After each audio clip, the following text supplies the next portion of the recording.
What's going on, everyone? The Bucs just finished their second game of the 2017 preseason. It was in Jacksonville against the Jags, so here are my thoughts. Starting off with the good, O.J. Howard and Deshaun Jackson were both much more involved than they were in last week's game against the Bengals.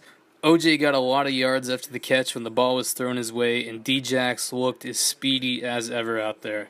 Another person who had a lackluster performance in Week 1 and really had a great game this week was Doug Martin. It looked like he was seeing the field really well, and of course the offensive line was firing on all cylinders, which definitely helped. Doug ended the Bucs' opening drive with a 2-yard run for a touchdown. Good to see him get in the end zone.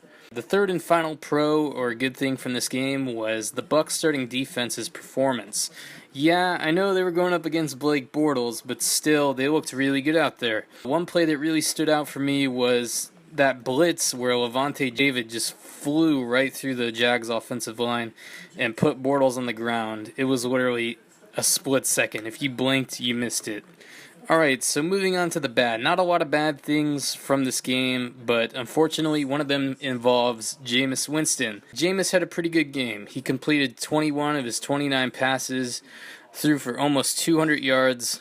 But the thing is, he had a lot of head-scratching, boneheaded plays. One of them was that play on 3rd and goal in the Jags red zone. He's getting sacked, and instead of going down, taking the sack, letting the field goal unit take the field, he blindly throws up the weakest pass right over the middle of the field, easily intercepted. And like Dirk Cutter said on Hard Knocks, that kind of play can't happen. That's the kind of play that loses games. The only other bad thing from this game, life after Aguayo didn't get off to a very hot start. Yes, Nick Folk made 2 of the field goals he attempted, one for 35 yards and another for 29, but he also had an extra point blocked. Hard to blame him for that, really. And he missed a field goal from 47 yards out.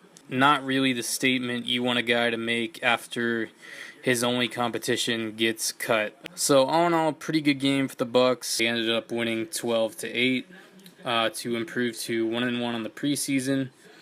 And we got some interesting material to look forward to on next week's episode of Hard Knocks. Next up for the Bucs in preseason action is the Browns at home at Raymond James next Sunday, August 28th. I look forward to that game. Till then, see you guys. Go Bucs.